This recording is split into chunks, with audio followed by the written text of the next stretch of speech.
Hello, can you hear me? Hello. Hello. Okay, sorry, you just took me by surprise then. I was expecting two tunes back to back, but that's fine. We will roll with it completely and utterly. Fabulous, The Waeve, live from Maida Vale with City Lights. So, Rose, would you mind introducing the band, please? Yeah, we're very lucky. We've got a really special gang. I've got Charlotte Glasson on sax and violin. Thomas White, who's my old mucker from Brighton, from lots of different projects such as Electric Soft Parade and Breaks, and his own special thing called White Music for Lovers. And then Joe Chilton, who's from Young Husband and his own private business. And then there's also his own solo project that he's got on the go. And Graham Coxon, who I think everyone is aware of. I think we probably are, Sadly. yeah. We've all heard enough from him. Sadly. Oh, yeah. Take his microphone off him, why don't you? Yeah. So, free for all, really, you know. Whoever wants to answer any of these inane questions, please feel free. But the second album, City Lights, it came pretty quickly after your debut album. Did you have a collection of songs ready to go, or did it just come together really quickly and naturally? No, we didn't really. We just sort of had a few loose ends from the first record.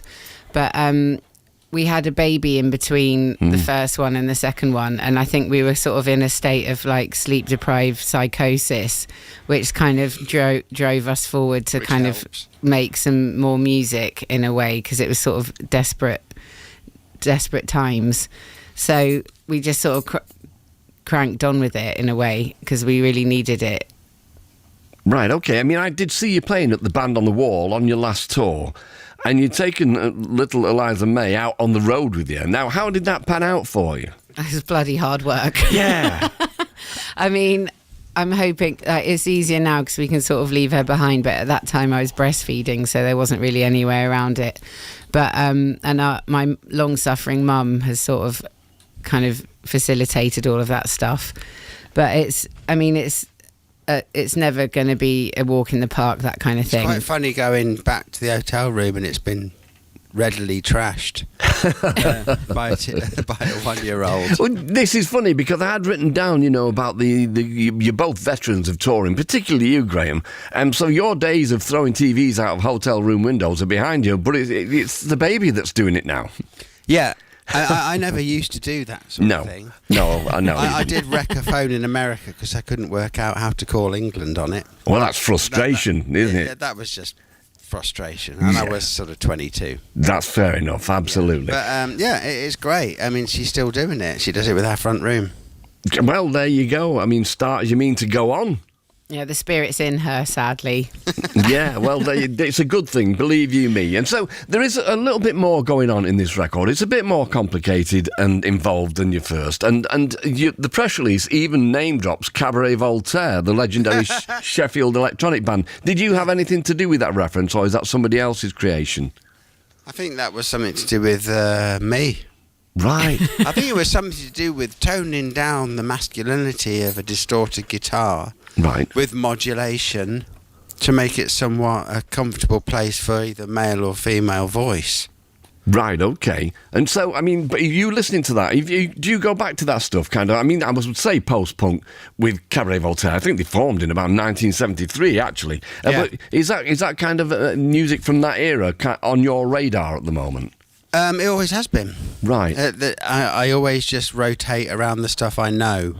I rarely go out of that because there's just... I mean, I know there's loads of good stuff knocking about, and we've got a slap back echo on my voice. It's kind of, but I find there's always a ton more. I mean, there's so much music knocking about, just probably between 1978 and 1980. Wow. that is undiscovered. Yeah, I mean that's kind of the beauty, really, of in some respects of Six Music, because you will listen to a lot of the new bands, but then you will hear Noi. Or you will hear Daff. I mean, Daff are an amazing band. Are they on your radar? Oh, they're a lorry, yeah. Sorry? I thought that was a lorry. They are a lorry, but you don't know the German band? Yeah, Of I course. Check. Well, yeah. Of course we do. I'm just joshing. Yeah, of course you are. It's hard to see your eyes, mate. You're 200 miles away. You know, it's hard. And to I've get got my shades on. Well, even worse.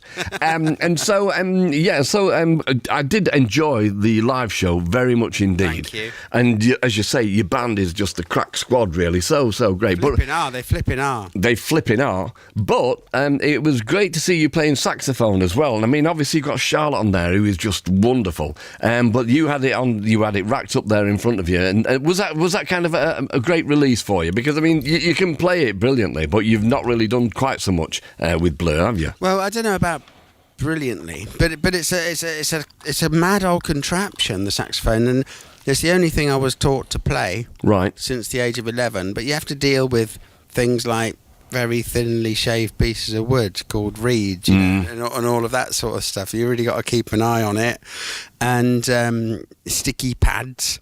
But it's actually been amazing because that thing sat in the cupboard for yonks and yonks and yonks until Rose came along and said, "What? You got a saxophone? Get it out!" And we began to play it on Waeve stuff. That's that's the beauty of being a hoarder. Just never get rid of anything because you will need it at some point, and that's my philosophy.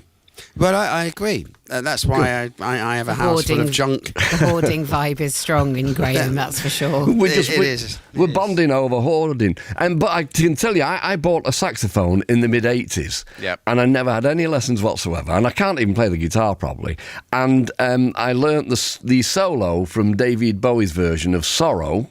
Oh, yeah. And that's all I ever learned. And I only learned because I was remembering where my fingers were going. I wasn't reading music or anything. And then I sold it. Well, you got there. You did it. I did it. I cracked it. I bet you could play Tom Hark by the Piranhas. Probably, yeah. But I'm not as keen as that. That was one of my first ones that I learned. Was it? Yeah. Right, okay. Do you want to give it to us now? You've got a saxophone in front of you? Oh, my God.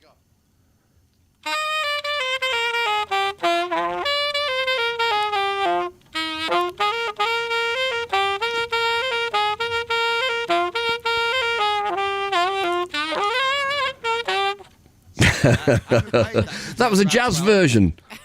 We like it. Always is, babes. Yeah, and so I know that you've done some dates opening for Elbow, and after your Wembley stint, Graham, I mean, they must seem like club gigs almost. But Rose, how did you feel playing in front of 10,000 people? Was that something quite new to you?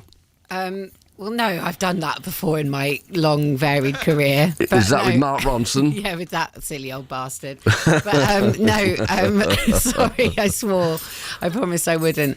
But no, it was really fantastic to be given that chance to see how our music sort of operated in those mental rooms, and especially we were the first band to open the much maligned Co-op in Manchester, and we were the first band to actually play on that stage in front of a full room, and we were just so grateful for how warmly we were received, because you just never know when you're supporting a band.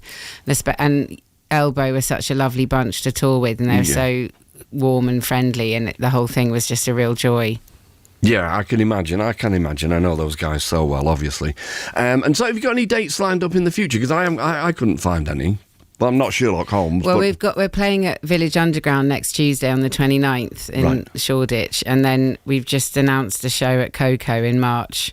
I can't remember what day it is, but it's like the second week of March, I think. Very near our birthdays. It's like a birthday party for us. Yeah. Fabulous. Okay. And I think we're going to do a few sort of regional shows around that, and then hopefully some more stuff in the summer. And yeah. Well, if you come to this neck of the woods, please keep me posted, will you? Yeah, absolutely. Thank you. And so, as I say, I was expecting, it's no problem at all. I was expecting two songs back to back at the beginning, and then two back to back. That wasn't very slick of us, sorry. No, that's fine. So you're going to have to do 3 in a row now. Oh, blimey. Is that all right, with a very tiny gap in between each? Yeah, sure thing. What are you doing next? I do have to sling on a mandolin at some point. Oh, right. Well, we'll wait for you, obviously. We're good like that. We won't make any dead air. No, I'm sure you won't. No, you're professionals. And so what 3 songs are you doing, and in what order? Charlotte, what are we doing? Moth to the Flame, Song for Eliza May, and then Broken Boys. Charlotte's obviously the brains of the operation. Yeah, absolutely. Right, okay. Well, the Waeve live in session with what Charlotte just said. Thank you.